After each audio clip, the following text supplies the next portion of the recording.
So this guy, this Thomas Barak, does an interview with the Associated Press and says, look, it's a difficult situation, but the Israelis are making it more complicated. Then he does an interview with Reuters yesterday, and he says there's no evidence at all that the Syrian government or the Syrian regular army is involved in any of this, when there's evidence everywhere. You know, there are slaughters, genocidal level murders going on throughout the world. Again, we saw it in Rwanda, the Congo, the Sudan. You see it in communist China. It's never talked about what's happening to the Uyghurs there. They're being wiped out as an ethnic group.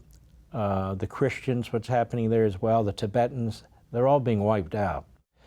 They're going into re-education camps. Some come out, some don't. This is taking place all over the world. And yet the entire focus is on Israel. I've been talking about what's going on in Syria. The Syrian government has been behind these terrorist attacks that have been slaughtering Christians and Druze. There are Arabs who are not Muslims per se, the Christian minority, others in Syria on the border with Israel. Now, Israel has about 700,000 Druze in its country. It's a nation of what, 9-10 million people.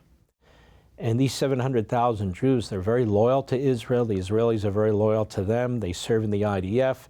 They're judges, you know, shop owners. They're part of the Israeli community. For all those who talk about Israel apartheid, it's a very diverse society, actually. And for the vast majority of the different groups, they get along quite well.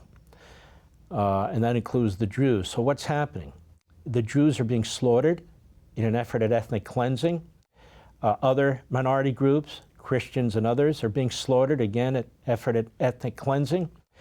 And right on the border, more the southern border with Syria, and also in and around the Golan Heights, the Israelis are watching this, and they're being urged to go in there and help by the Druze and Christians and others, so they do. They go in there with their air force. They have multiple nights of where they're bombing these forces, and they're trying to protect them.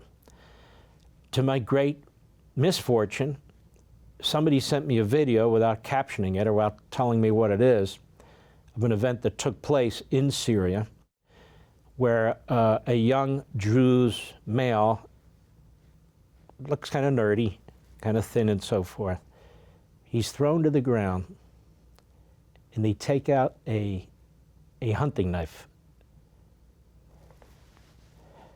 and they carve his chest. And they pull his heart out of his chest while this guy's alive. You know, just when you think it can't get sicker, these people are ISIS. That's who they are. The new head of Syria, who's supposed to be a reformer, we're told, was the ISIS leader in that part of the world.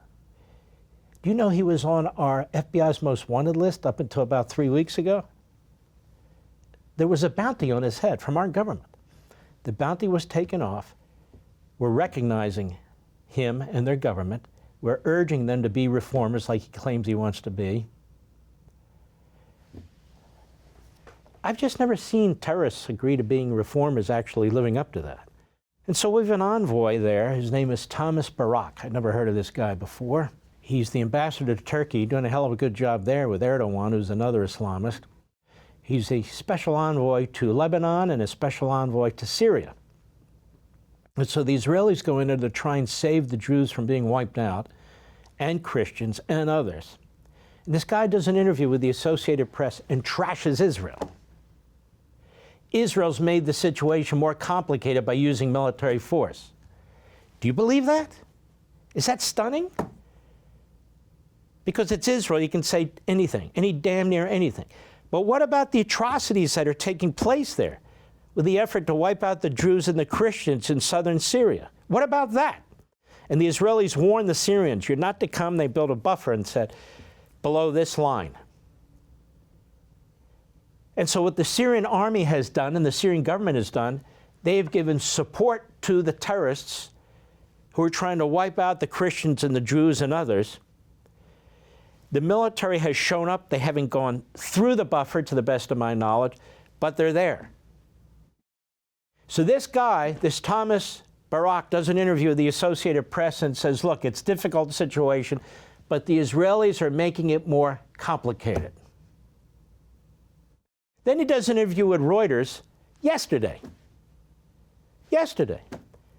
And he says there's no evidence at all that the Syrian government or the Syrian regular army is involved in any of this, when there's evidence everywhere. MEMRI.org, that I've talked to you about many times, MEMRI.org, you really ought to bookmark it. MEMRI.org is this independent organization, a private organization, that monitors speeches, newspaper articles, other events that are taking place in the Middle East. It hires translators it has on staff to translate it, whether it's in Farsi or Iran or Arabic and Syria, whatever it is. And they tell you what they're actually saying to themselves and to each other. To what they're actually saying to themselves and to each other. And this new head of Syria, this ISIS guy is now the great reformer. We lifted all sanctions. We took him off our FBI most wanted list. We took out all of our leverage, I think. And he just says to our envoy, we're not, involved. These groups are fighting, but the fact is the Druze started it. The Druze are not armed. They have no military might to speak of. They know what they're surrounded by. So it's the Druze fault. And what about the Christians? Well, the Christians, they shouldn't be there anyway, of course. Just like the Jews shouldn't be where they are. You understand. For all this and much more, sign up for Levin TV.